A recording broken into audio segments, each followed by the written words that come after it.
Capítulo 10 O Dia das Bruxas.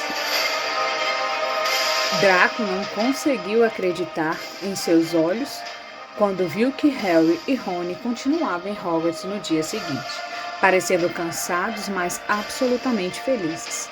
De fato, na manhã seguinte, Harry e Rony começaram a achar que o encontro com o cachorro de 3 cabeças foi uma excelente aventura e estavam prontos para outra. Entre mentes, Harry contou a Rony sobre o pacotinho que parecia ter sido levado de Gringotts para Hogwarts e passaram muito tempo pensando no que poderia precisar de tanta proteção. Ou é uma coisa realmente valiosa ou realmente perigosa, falou Rony. Ou as duas, acrescentou Harry. Mas, como só o que sabiam com certeza sobre o misterioso objeto era que mediam 5 centímetros de comprimento, não tinha muita possibilidade de adivinhar o seu conteúdo sem outras pistas. Nem Neville nem Hermione mostraram o menor interesse pelo que estava sob os pés do cachorro e do alçapão. Neville só estava interessada em quando iria chegar perto do cachorro outra vez. Hermione agora se recusava a falar com Harry e Rony, mas era uma menina tão mandona e metida a saber de tudo que eles encaravam sua atitude como um prêmio. Agora só o que realmente queriam era descobrir um jeito de se vingar do Draco e, para sua grande satisfação, a oportunidade chegou pelo correio mais ou menos uma semana depois. Quando as corujas invadiram o salão como de costume, a atenção de todos foi atraída por um longo pacote carregado por 6 corujonas. Harry sentiu tanta curiosidade quanto os outros para ver o que havia no pacote e se surpreendeu quando as corujas desceram planando e o largaram bem diante dele, derrubando seu bacon no chão. Mal tinham se afastado quando outra coruja deixou cair uma carta em cima do pacote. Harry abriu a carta primeiro, o que foi uma sorte, porque ela dizia: "Não abra o pacote à mesa. Ele contém a sua nova Nimbus 2000, mas não quero que todo mundo saiba que você ganhou uma vassoura ou todos vão querer uma. Olivia Wood vai esperá-lo hoje à noite, às 7 horas, no campo de quadribol, para sua primeira sessão de treinamento. Professora Minerva McGonagall." Harry teve dificuldade em esconder a alegria quando passou o bilhete para Rony ler. "Uma Nimbus 2000, Rony gemeu de inveja. Eu nunca nem pus a mão em uma." Os dois saíram depressa do salão, querendo desembrulhar a vassoura sozinhos antes da primeira aula. Mas no meio do saguão da entrada encontraram o caminho barrado por Cabre e Gole. Draco tirou o pacote de Harry e a apanhou. "É uma vassoura", falou atirando de volta a Harry com uma expressão de inveja e despeito no rosto. "Você vai se ferrar dessa vez, Potter. Alunos do primeiro ano não podem ter vassouras." Rony não conseguiu resistir. "Não é uma vassoura velha qualquer. É uma Nimbus 2000. Que foi que você disse que tem em casa, Draco? Uma Comet 260? Rony riu para Harry. "A Comet enche os olhos, mas não tem a mesma classe da Nimbus." "Que é que você entende disso, Weasley? Você não poderia comprar nem a metade do cabo? Você vai ver e seus irmãos têm que economizar para comprar palha por palha." Antes que Rony pudesse responder, o professor Flitwick apareceu ao lado de Draco. "Não estão brigando, meninos, espero", falou com a voz esganiçada. "Potter recebeu uma vassoura, professor", disse Draco depressa. "Eu sei", respondeu o professor Flitwick, abrindo um grande sorriso para Harry. "A professora Minerva me falou das circunstâncias especiais, Potter. E qual é o modelo?" "Uma Nimbus 2000, professor", informou Harry, lutando para não rir da expressão horrorizada no rosto de Draco. "E para falar a verdade, foi graças ao Draco aqui que ganhei a vassoura", acrescentou. Harry e Rony subiram as escadas, sufocando o riso diante da raiva e confusões visíveis de Draco. "É verdade", disse Harry, caindo na gargalhada quando chegaram ao alto da escadaria de mármore. "Se ele não tivesse roubado o lembrol do Neville, eu não estaria no time." "Então suponho que você acha que ganhou um prêmio por desobedecer ao regulamento?" Ouvindo-se uma voz zangada logo atrás deles. Hermione subia com passos decididos a escada, olhando com desaprovação para o pacote nas mãos de Harry. "Pensei que você não estava falando com a gente", comentou Harry. Continue a não falar", falou Rony. "Está fazendo tanto bem a gente." Hermione se afastou com o nariz empinado. Harry teve muita dificuldade em se concentrar nas aulas daquele dia. Seus pensamentos não paravam de vagar até o dormitório, onde guardara a vassoura debaixo da cama, ou de se desviarem para o campo de quadribol, onde iria aprender a jogar. Jantou depressa à noite, sem ao menos reparar no que estava comendo, e em seguida correu até o quarto com Rony para finalmente desembrulhar a Nimbus 2000. Uau! Suspirou Rony quando a vassoura apareceu na cama de Harry. Até Harry, que não entendia nada de vassouras e suas diferenças, achou que a Nimbus tinha uma aparência fantástica, aerodinâmica e reluzente com um cabo de mogno. A vassoura tinha uma longa cauda de palhas limpas e retas e a marca Nimbus 2000 escrita ao ouro próximo ao punho. Quando era quase 7 horas, Harry saiu do castelo e se dirigiu ao campo de quadribol no lusco-fusco. Nunca estivera no estádio antes. Havia centenas de lugares em uma arquibancada em volta do campo, de modo que os espectadores viam o que acontecia do alto. Em cada ponta do campo havia 3 balizas douradas com aros no topo. Lembraram a Harry os canudinhos de plástico que as crianças trouxas usavam para soprar bolinhas de sabão, só que tinham mais de 15 metros de altura. Ansioso demais para esperar Olívio sem voar, Harry montou a vassoura e deu um impulso. Que sensação! Ele mergulhou pelas balizas, subiu e desceu pelo campo. A Nimbus 2000 ia aonde ele queria ao menor toque. Ei, Potter, desça! Olívio Wood chegara. Carregava uma grande caixa de madeira debaixo do braço. Harry pousou ao lado dele. Muito bom, comentou Olívio, os olhos brilhando. Estou vendo o que foi que Minerva quis dizer. Você realmente tem um talento natural. Hoje à noite só vou lhe ensinar as regras do jogo. Depois você vem aos treinos do time 3 vezes por semana. Ele abriu a caixa. Dentro havia 4 bolas de tamanhos diferentes. Certo, disse Olívio, o quadribol é muito fácil de entender, mesmo que não seja fácil de jogar. Tem 7 jogadores de cada lado. 3 deles são artilheiros. 3 artilheiros, Harry repetiu enquanto Olívio apanhava uma bola muito vermelha do tamanho aproximado de uma bola de futebol. Esta bola se chama goles, explicou Olívio. Os artilheiros atiram a goles um para o outro e tentam mantê-la em um dos aros para marcar um gol. 10 pontos todas as vezes que as goles passam por um dos arcos. Está me acompanhando? Os artilheiros atiram os goles pelos aros para marcar pontos, repetiu Harry. Então é como um basquete com 6 cestas e vassouras, não é? O que é basquete? Perguntou Olívio curioso. Deixa pra lá, disse Harry na mesma hora. Agora tem outro jogador, um para cada lado, que é chamado goleiro. Eu sou o goleiro de Grifinória. Tenho que voar em volta dos aros para impedir que o outro time marque pontos. 3 artilheiros, um goleiro, disse Harry, que estava decidido a decorar tudo. E jogam uma goles. Ok, entendi. E essas para que servem? Apontou para as 3 bolas restantes na caixa. Vou lhe mostrar agora. Segure aqui. Ele entregou um pequeno bastão a Harry, meio parecido com um bastão de beisebol. Vou lhe mostrar o que os balaços fazem. Essas 2 aqui são balaços. E mostrou a Harry 2 bolas iguais, pretas e ligeiramente menores do que a goles vermelha. Harry reparou que elas pareciam estar fazendo força para se livrar das correias que a prendiam na caixa. Fique longe, Olívio preveniu Harry. Ele se curvou e soltou um dos balaços. Na mesma hora, a bola preta saiu voando e em seguida desceu direto contra o rosto de Harry. Harry golpeou com a mão para impedi-la de quebrar seu nariz e mandou-a zigue-zagueando para longe. Ela passou veloz pela cabeça deles e em seguida atirou-se contra Olívio, que mergulhou sobre ela e conseguiu imobilizá-la no chão. Está vendo? Olívio ofegou, forçando o balaço indócil de volta à caixa e passando a correia para prendê-lo. Os balaços voam pelo ar tentando derrubar os jogadores das vassouras. É por isso que tem 2 batedores em cada time. Os gêmeos Weasley são os nossos. A função deles é proteger o time dos balaços e tentar rebatê-los para o outro time. Então, acha que guardou tudo? 3 artilheiros tentam marcar pontos com goles. O goleiro guarda as balizas. Os batedores afastam os balaços do seu time. Harry repetiu como um gravador. Muito bem. Os balaços já mataram alguém? Perguntou Harry, esperando parecer displicente. Nunca em Hogwarts. Já tivemos uns queixos quebrados, mas nada mais sério. Agora, o último membro da equipe é o apanhador, você. E você não tem que se preocupar com goles nem com os balaços, a não ser que rachem a minha cabeça. Não se preocupe, os Weasley são uma parada para os balaços, quero dizer, eles parecem uns balaços humanos. Olívio meteu a mão no caixote e tirou a 4ª e última bola. Comparada com a goles e a balaços, era pequenininha, mais ou menos do tamanho de uma noz. Era de ouro polido e tinha asinhas de prata que se agitavam. Essa é a pomo de ouro e é a bola mais importante de todos. É muito difícil de se apanhar porque é veloz e pouco visível. A função dos apanhadores é agarrá-las. Eles têm que se meter entre os artilheiros, batedores, balaços e goles para agarrá-los antes do apanhador do time contrário, porque o apanhador que agarra o pomo ganha para o seu time mais 150 pontos, o que praticamente lhe dá a vitória. É por isso que os apanhadores levam tantas faltas. Um jogo de quadribol só termina quando um pomo é apanhado, o que se pode demorar uma eternidade.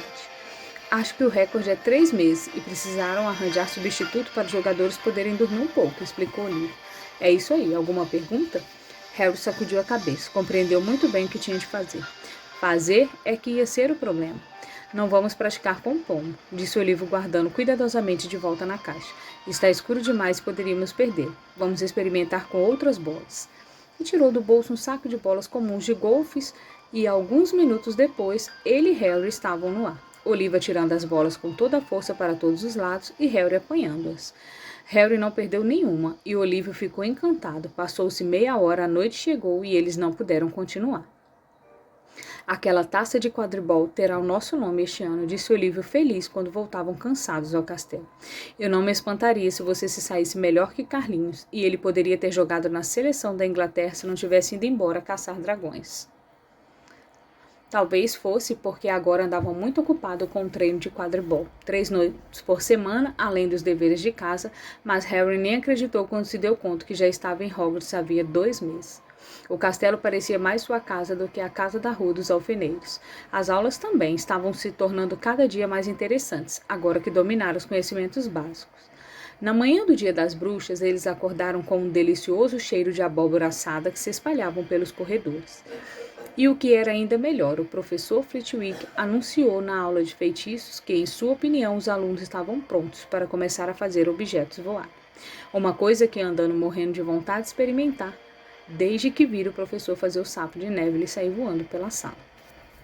O professor Flitwick dividiu a turma em pares para praticar. O parceiro de Harry foi Seamus Finnegan, um alívio, porque Neville tinha tentado atrair sua atenção. Mas Rony teria que trabalhar com Hermione Granger. Era difícil dizer se era Rony ou Hermione que estavam mais aborrecidos com isso. Ela não falava com nenhum dos dois desde o dia em que a vassoura de Harry chegara. Agora não se esqueçam daquele movimento com o pulso que praticamos, falou esganiçado o professor Flitwick, como sempre empoleirado no alto de pilha de livros. Gira e sacode, lembre-se, gira e sacode. Digam as palavras mágicas corretamente. É muito importante também. Lembre-se do bruxo barrufo que disse S em vez de F quando viu estava no chão com um búfalo em cima do peito. Era muito difícil. Harry e Seamus giraram e sacudiram o pulso, mas a pena que devia mandar para o alto continuava parada em cima da mesa. Seamus ficou tão impaciente que a empurrou com a varinha e tocou fogo nela. Harry teve que apagar o fogo com o chapéu. Rony, na mesa ao lado, não estava tendo muita sorte. Wingardium Leviosa, ordenou sacudindo os braços compridos com pás de moinho. Você está dizendo o feitiço errado. Harry ouviu Hermione corrigir, aborrecida. É Wingardium Leviosa. O gar é bem pronunciado longo. Diz você então que é tão sabichona, retrucou Rony. Hermione enrolou as mangas das vestes, bateu a varinha e disse: Wingardium Leviosa. Apenas se ergueu da mesa e parou a mais de 1 metro acima da cabeça deles. Ah, muito bem, exclamou o professor Flitwick batendo palmas. Pessoal, olha aqui, a Hermione Granger conseguiu. Rony estava de muito mau humor na altura em que a aula terminou. Não admira que ninguém suporte ela, disse Harry quando procurava chegar ao corredor. Francamente, ela é um pesadelo. Alguém deu um esbarrão em Harry ao passar. Era Hermione. Harry viu seu rosto de relance e ficou assustado ao ver que ela estava chorando. Acho que ela ouviu o que você disse. E daí? Mas pareceu meio sem graça. Ela já deve ter reparado que não tem amigos. Hermione não apareceu na aula seguinte e ninguém a viu a tarde inteira. Ao descerem o salão principal para a festa das bruxas, Harry e Rony ouviram Parvati contar a sua amiga Lilá que Hermione estava chorando no banheiro das meninas e queria que a deixasse em paz. Rony ficou ainda mais sem graça ao ouvir isso. Mas no momento seguinte entraram no salão principal, onde as decorações do Dia das Bruxas tiraram Hermione de suas cabeças. 1000 morcegos vivos esvoaçavam nas paredes e no teto, e outros 1000 mergulhavam sobre as mesas em nuvens negras e baixas, fazendo dançarem as velas dentro das abóboras. A comida apareceu de repente nos pratos de ouro, como acontecera no banquete de abertura das aulas.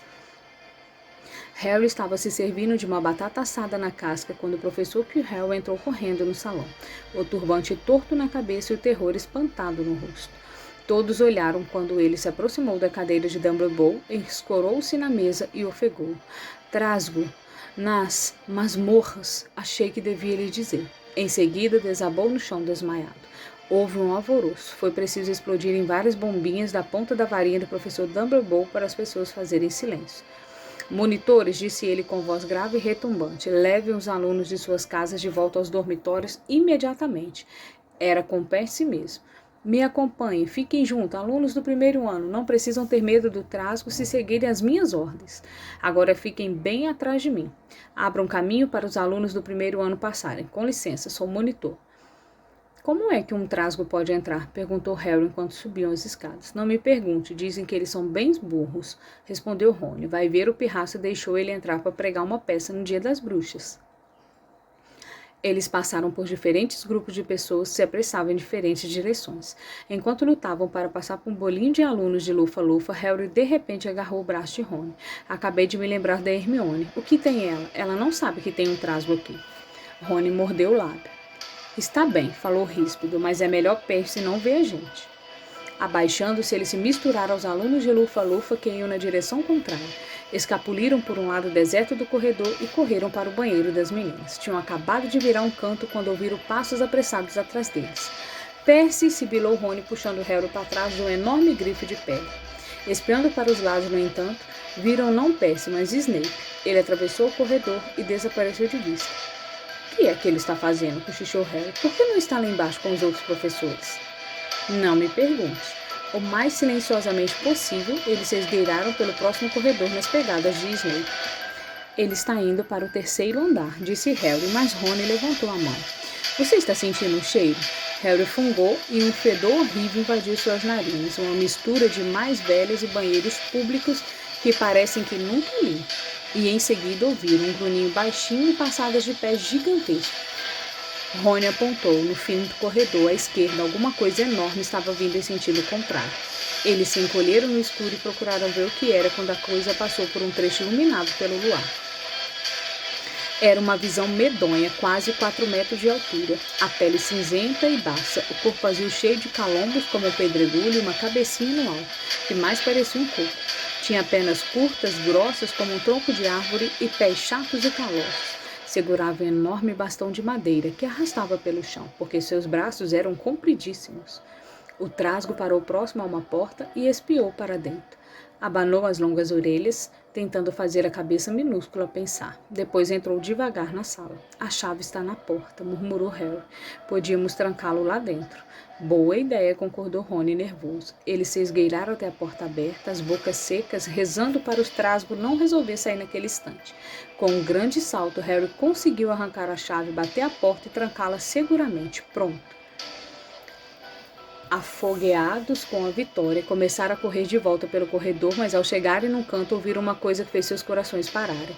Um grito alto e enregelante, e vinha da sala que tinham acabado de trancar. Ah, não! Exclamou Rony pálido com um barão sanguento. Vem do banheiro das meninas. Hermione! Disseram os dois juntos. Era a última coisa que queriam fazer, mas que escolha tinham? Dando meia volta, correram até a porta e giraram a chave, atrapalhados de tanto pânico. Harry escancarou a porta e entraram correndo. Hermione estava encolhida contra a parede oposta, parecendo prestes a desmaiar. O trasgo avançava para ela, derrubando as pias que estavam na parede em seu caminho. Distrai ele, Harry pediu desesperado a Rony e, agarrando uma torneira, atirou-o com toda a força contra a parede. O trasgo parou a 1 metro de Hermione. Virou-se com lentidão, piscando sem entender, procurou ver que barulho era aquele. Seus olhinhos malvados viram Harry. Ele hesitou e em seguida partiu para cima de Harry, erguendo o bastão. Oi, cabeça de ervilha! Berrou Rony do outro lado do banheiro e atirou contra ele um cano de metal. O trasgo nem pareceu sentir o cano bater no seu ombro, mas ouviu o berro e parou outra vez, virando o focinho feio para Rony e dando a Harry tempo para correr em volta dele. Vamos, corra, corra! Harry gritou para Hermione, tentando puxá-la na direção da porta. Mas ela não conseguia se mexer, continuava achatada contra a parede, a boca aberta de terror. Os gritos e os ecos pareciam estar deixando o trasgo enlouquecido. Ele rugiu de novo e avançou para Rony, que estava mais perto e não tinha jeito de escapar. Harry então fez uma coisa que era ao mesmo tempo muito corajosa e muito idiota. Tomou um impulso e deu um salto, conseguindo abraçar o pescoço do trasgo pelas costas. O trasgo não sentiu Harry pendurar-se ali, mas até um trasgo percebe quando se espeta um pedaço comprido de pau dentro da narina, e a varinha de Harry ainda estava na mão quando ele saltou e entrou direto na narina de trasgo. Urrando de dor, o trasgo se virou e brandiu o bastão, enquanto Harry continuava agarrando nele, tentando escapar da morte. A qualquer instante, o trasgo ia arrancá-lo do pescoço ou dar-lhe uma tremenda porretada. Hermione afundara no chão de tanto medo. Rony puxou a própria varinha sem saber o que ia fazer. Ouviu-se gritando o primeiro feitiço que lhe veio à cabeça. Wingardium Leviosa! Na mesma hora o bastão voou da mão de Trasgo, ergueu-se no ar, foi subindo, subindo, virou-se lentamente e caiu com um barulho feio na cabeça do seu dono. O trasgo cambaleou e em seguida caiu de cara no chão com um baque que fez o banheiro todo sacudir. Harry se levantou, tremia sem fôlego. Rony continuava parado com a varinha no ar, espantado com o que fizera. Foi Hermione quem falou primeiro. Ele está morto? Acho que não, respondeu Harry. Acho que só perdeu os sentidos. Ele se abaixou e puxou a varinha da narina de Trasgo. Estava suja de uma coisa que parecia uma cola grumosa. Eca, meleca de Trasgo. E limpou a varinha nas calças de Trasgo. De repente, o barulho de portas batendo e passos pesados fizeram os três erguerem a cabeça. Não haviam percebido a confusão que tinham aprontado, mas com certeza alguém lá embaixo ouvira a pancadaria e os urros de Trasgo. Um instante depois, a professora Minerva adentrou o banheiro, seguida por perto por Filch e Quirrell, que fechava a fila.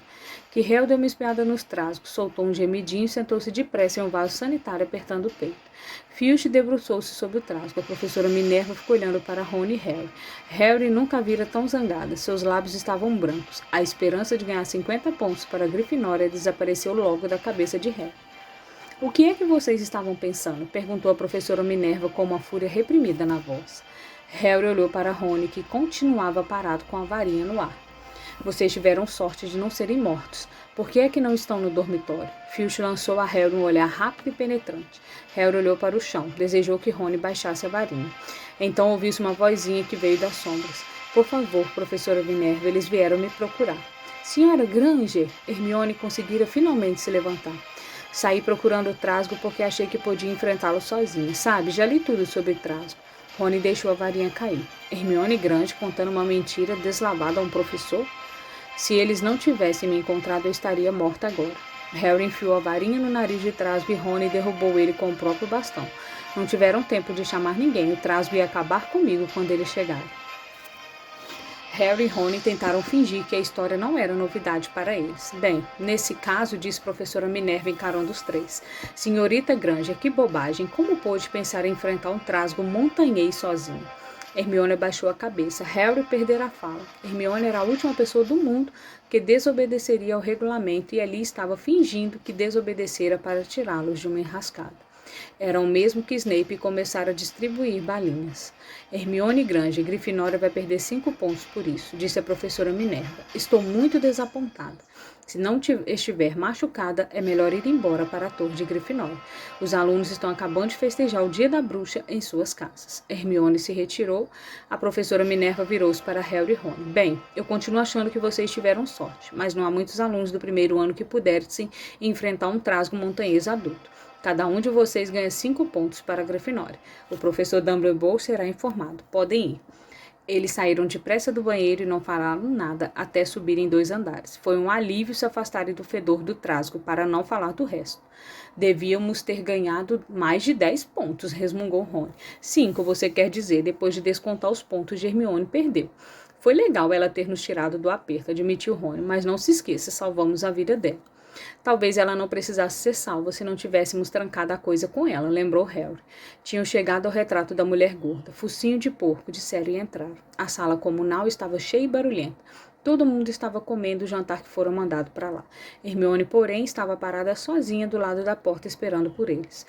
Houve um silêncio constrangido. Depois, sem se olhar, e todos disseram obrigado e correram para apanhar os pratos. Mas daquele momento em diante, Hermione Granger tornou-se amiga dos dois. Há coisas que não se pode fazer juntos sem acabar gostando um do outro. E derrubar um Trasgo montanhês de quase 4 metros de altura é uma dessas coisas.